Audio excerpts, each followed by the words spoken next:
Assalamu alaikum. In this series, we are taking interviews of revert Muslims in order to trying to understand why they reverted to Islam, or before reverting to Islam, how many religions they have studied. And why we do that? Because we want to understand the real reason why they reverted to Islam, which is the only true religion of the God. We also want to understand what was the motives behind this one. So in today's episode, we have a very special guest who have studied more than 10 religions before reverting to Islam, and this is very inspiring story. So brother Dawood is with us from Helsinki, Finland. Assalamu alaikum, brother Dawood. Wa alaikum assalam wa rahmatullahi wa barakatuh. Jazakallah khair for giving us time. Wa iyak, alhamdulillah. It's a great pleasure during this very, very blessed moments of Ramadan. Alhamdulillah, alhamdulillah. So please tell us a little bit of your background and what was the moment why you got interested in Islam.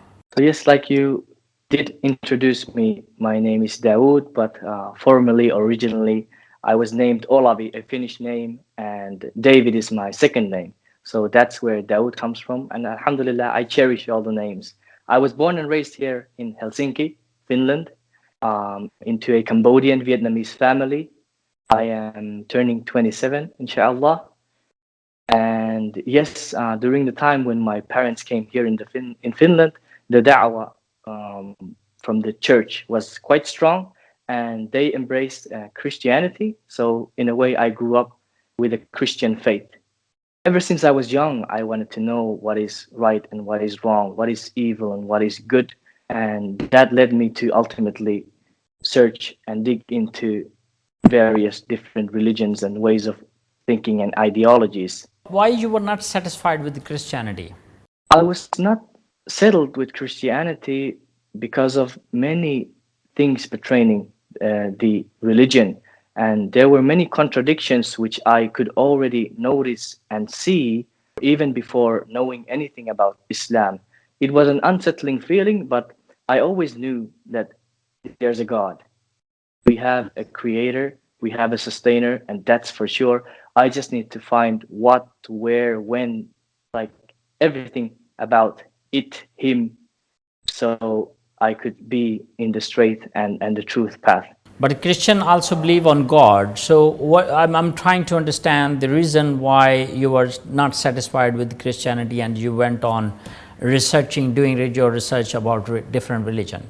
Yes, so in a way, I would say that within the Christianity, everything was only speaking to my heart, but it was not speaking to my mind. The various different texts of the Bible, which ones are accepted, which books are accepted and which are not, and the different branches of Christianity, of which everyone is claiming to be the very, very correct and the right one and to be followed.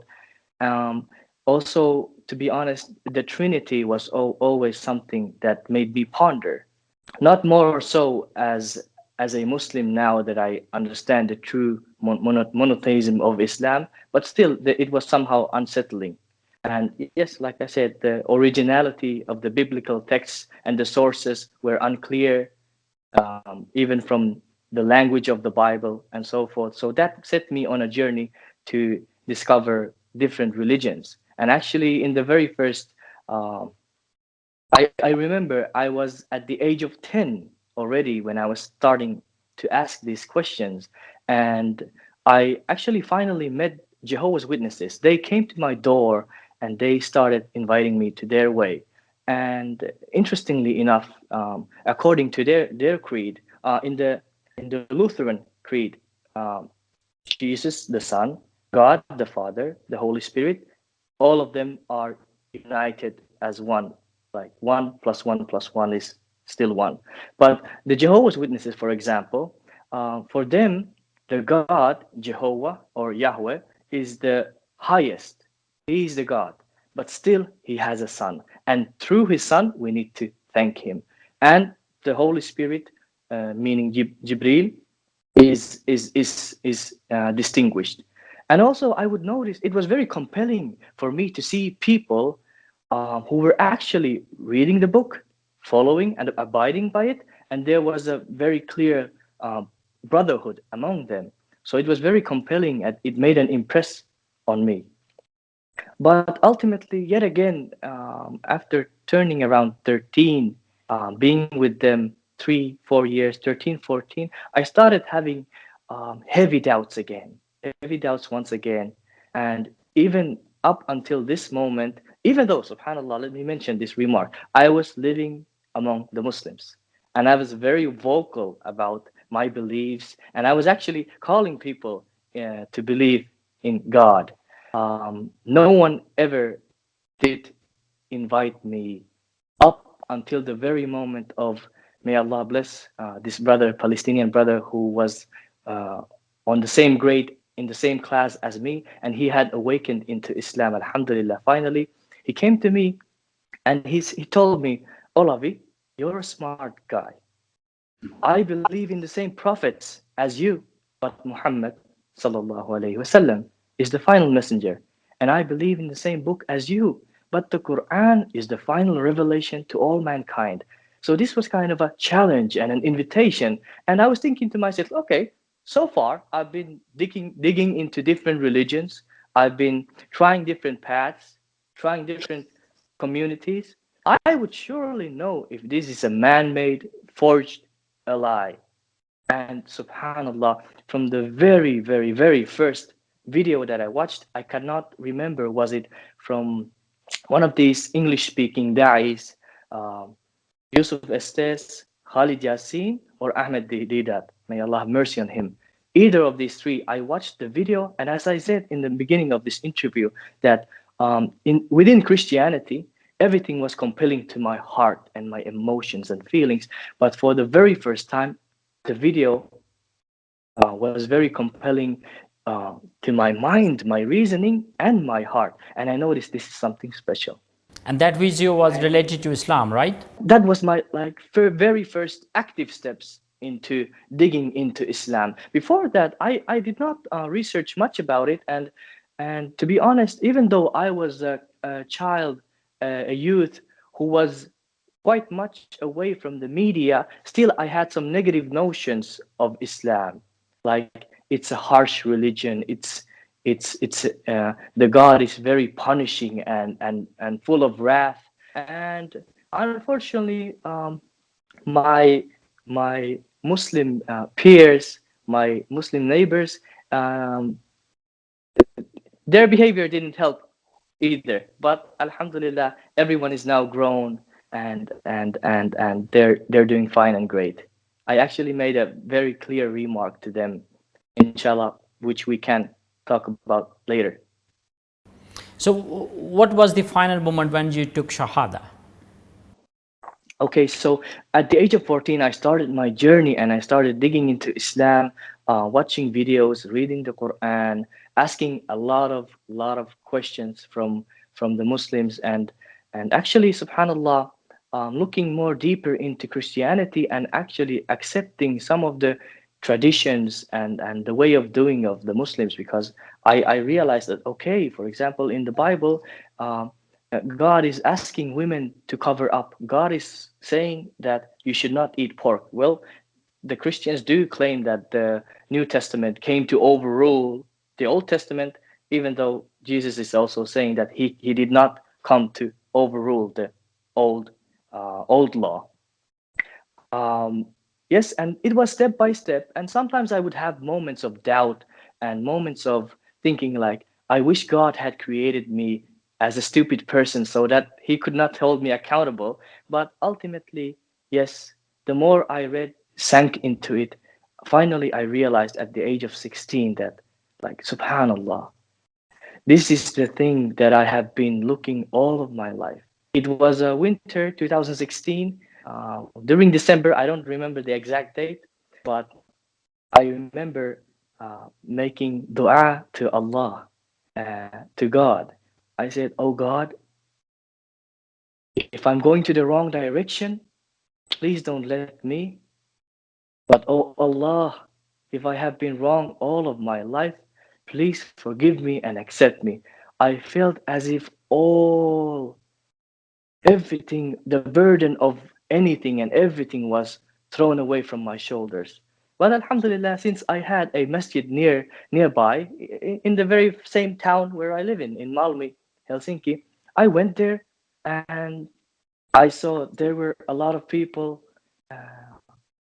Ali was also there, the brother whom you had interviewed also, Alhamdulillah.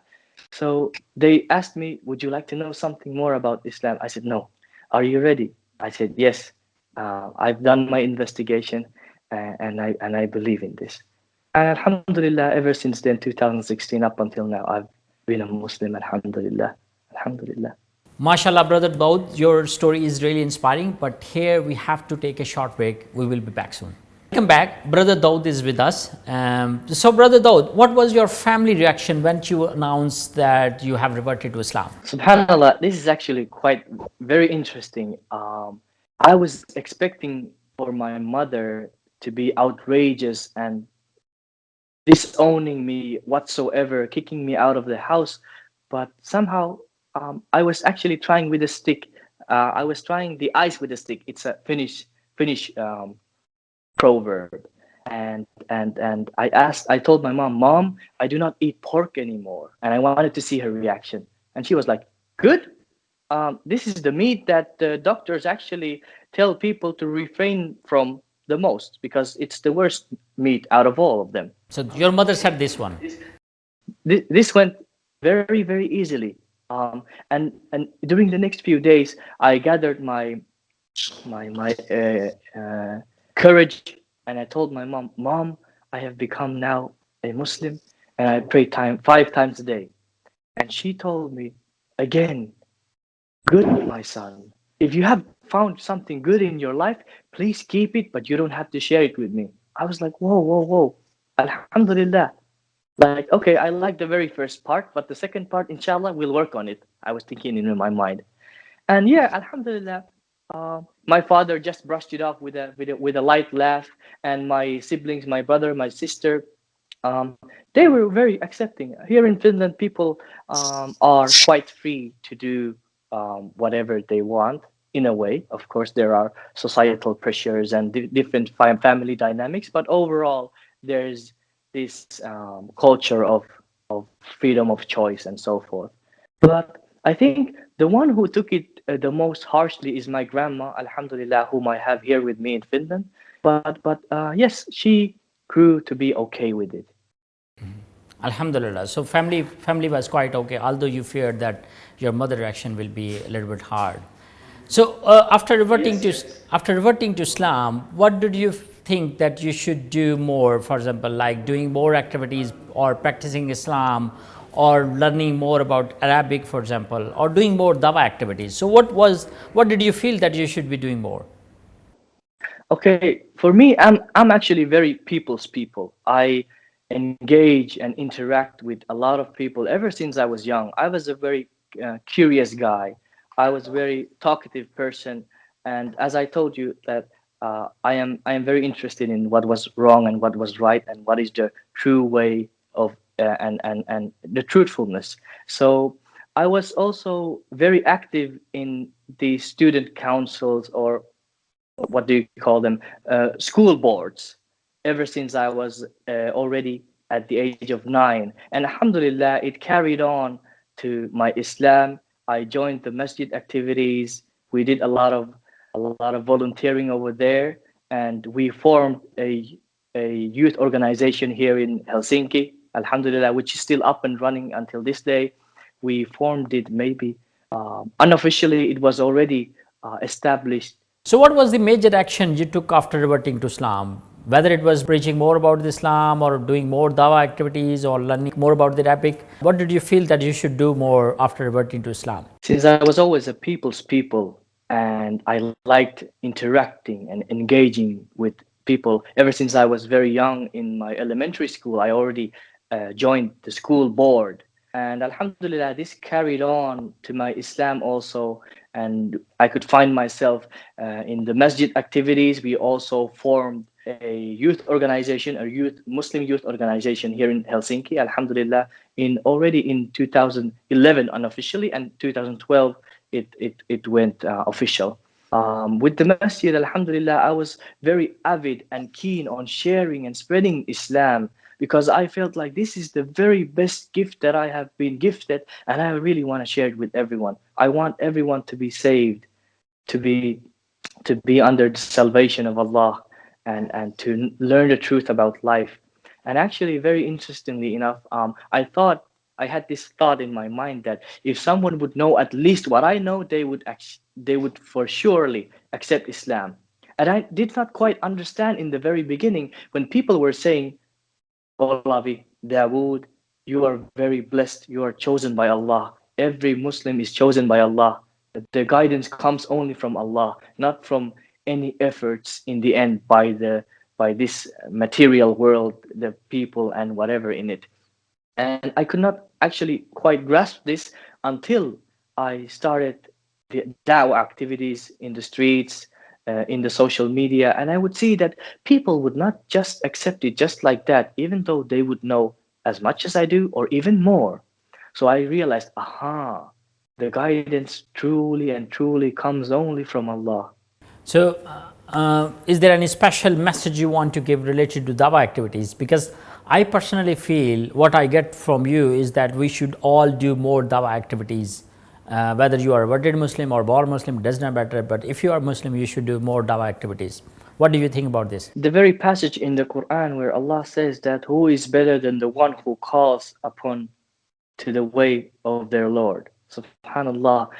This is one of the most noble actions that people should do. And since we have a heart of a believer and we want to help and serve and save our sisters and brothers from the torment of hellfire, and also to gain the greatest blessings and true happiness and success in life, we should find any means, inshallah, to deliver this message. And it depends on the person themselves what could be the effective way. But just the thought, the very thought and the very intention of, I want to share this, I want to help, I want to let people know, and not to be shy about it, subhanallah. Sometimes we think too much that I don't want to enter too much into people's space and like that. But actually, just like me, if we think about it, I was someone who was actually waiting to hear the message of Islam, but no one would except one person until I was 14. And I told you, I lived among the Muslims. So, of course, there are those who are gonna maybe harass you even if you talk anything about religion or display yourself as openly as a Muslim. But there are those hidden gems also, the people who are waiting to be invited. And we cannot know that, only Allah knows. And surely, would you not want to be a tool from Allah which connected people to Islam, subhanallah. And also, alhamdulillah, quite a few people in my area here in Finland, Helsinki, they did actually accept Islam within my friends and my neighborhood. Yeah, Subhanallah. Your story is really inspiring, but we have to take a break. We will be back soon. Welcome back. So, Brother Dawood, I want to ask this question because I have seen and I feel like that we should emphasize this one more, because this is something which I feel like is missing in our life, especially for born Muslim. I have seen that the revert Muslim, when they revert to Islam, they have done years of research by listening to the lectures or maybe reading books about Islam. But on the other hand, we born Muslim have not done so much research and we take Islam for granted. So what do you think we should do so that we should not take Islam for granted and we should practice more? Yeah, maybe there's a notion of the issue that many of the born Muslims have inherited everything from their parents and their society. But actually, each and one of us, every day when we wake up, we make the decision, the intention to submit ourselves to Allah, born Muslims or revert Muslims, all alike. And I would say that curiosity, questioning, and being mindful is truly the key. Like, you should ask yourself, why am I a Muslim? Or what am I doing? Or why am I doing what I'm doing? And why do I believe in the things I believe in? So if we just take a few steps back and start inspecting what constitutes our practices, our traditions, and everything we do in life, inshallah, that would be the key. Not, like I said, to revert Muslims and Muslims born into Muslim families, all alike. MashaAllah, very, very good message. And since we are talking about the challenge, so What kind of challenges local Muslim communities see or face in Finland, for example? It's quite diverse and it's a very, very big topic. But I would say many of the difficulties come from a fact that we are, as a nation, Finnish people altogether, quite young and fresh. And mostly Muslims who are here are immigrants, of course. They are even more young as a community. The bulk of the Muslims came here maybe around 30, not more than 40 years ago. And yeah, the Tatars inhabited Finland before, but they're not so active in a way, in a sense. And with this comes a lot. Like I would feel maybe the disunity, and it clearly shows that somehow, as a whole, since not having strong roots, not having strong traditions, not having a lot of networks and family tree here in Finland, of course it affects in a way. But Alhamdulillah, on the other hand, material well-being is great and amazing. Alhamdulillah. Yeah, well, maybe you can talk about something. Do you have a mosque over there, especially in Helsinki area? Because Ali told me that you don't have any mosque in Helsinki area. Yeah, actually, we only have musallas, the prayer rooms, but not a single mosque in the whole metropolitan area. And I heard someone told me that even on the level of the EU, Finland has been notified for the fact that, hey, you guys have a lot of Muslims. How come you don't have a single mosque for this minority group in your place? And it's yes, it is the only country in the whole of Europe that doesn't have a mosque in the metropolitan area. Very interesting. But yet again, 30, 40 years only here, and people coming from very diverse backgrounds.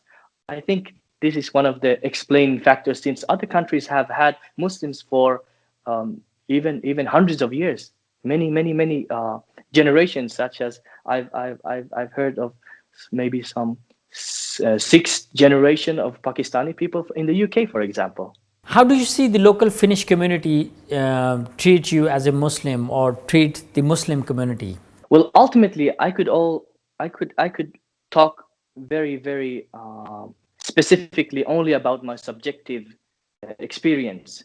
In a way, I don't look like a Muslim, even though actually the bulk of the Muslims and the majority is from Far East Asia, isn't it? And those areas. But since I don't look like a Muslim, I don't get, in a way, treated like a Muslim immediately. And I think it gives me an ease of pass in a way. And people who, for example, our ladies wear a scarf, it's more evident that they are Muslims. And Islam is somehow very alien here. And the reaction, it differs case by case. Overall, there's a lot of Islamophobia going on, of course, but there's also a lot of people who are understanding and giving people the space to be whatever they are. So yes, there's a lot of racism within the system and in the culture itself. What is your advice to tackle these kind of racism? Oh yes, Subhanallah. Dialogue is key to everything. It humanizes us to each other. We will see that we have so much more in common, and that we're just, in the end, human beings. We need to realize we're dealing with human beings, and everyone's life is precious, even though we would differ with them in a very grave manner, even in opinions and in ways of life and thinking. Still, we should come together as humans, at least. What advice do you want to give someone who wants to revert but cannot announce it due to societal pressure or family pressure? That's a very good question. Actually, like lately, I've been having this thought in my mind, and it is very true, Subhanallah. All the public speakers, and also there's a passage in the Quran that refers to this. I would say that do the right thing and do the thing you believe in, and regardless of anything, because of course there are different nuances and fears you would have in any given situation, and every situation is different. But at the end of the day, everyone at last finally at their deathbed, do you think they would rather be happy that they did what they believe in, even if it was hard, or if they did not do it? And actually, if you ask the old people, for example, what do they regret most in life, is they will come up with an answer that they tell you, I did not do something. I left something undone. Oh Allah, please return us to this world so that we can do 2 rakah, right? Subhanallah. So ultimately, doing what you truly believe in is the key, so that you would have as little regret as possible in this life, inshallah.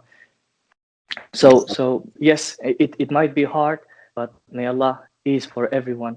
Yeah, and I think this is really, really great advice, especially because whatever you want to do, just think about that you are on the deathbed and what regrets you will have.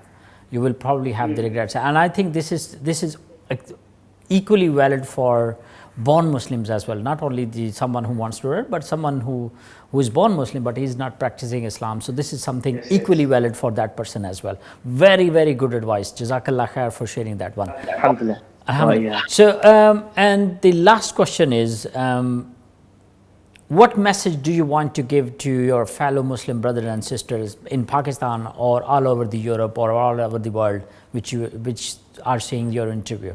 There are many, but actually this one comes into my mind, that I would invite everyone to look broader around them than the immediate me, myself, and I sphere. Like, how many people have not been blessed with what you have been blessed? How many people is actually having it much more far worse? And what have I done to really attain this mercy from Allah? These kinds of questions would activate, inshallah, the heart and the mind to be more grateful and more have more actions toward what is the right thing, inshallah. And of course, yes, pondering about the blessings of Allah, helping one another, loving for the sake of Allah. And ultimately, loving Allah means to obey Him. Finally, the one who you're ultimately benefiting with every sadaqah or salah or word of da'wah or anything, it's only benefiting you, no one else. Allah is not in need of us. We are in need of Allah. So true. And ultimately, my deepest wish is truly to see everyone in Jannah. So wherever you are and whatever is your situation, please have trust in Allah and do not despair from His mercy, inshallah, so that we can follow the true guidance and success in life.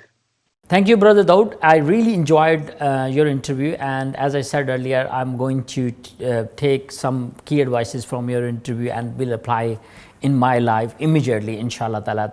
And I hope that the people who are listening this interview will definitely get some key message and implement in their life. I wish we could have more time, but we have to close down this interview.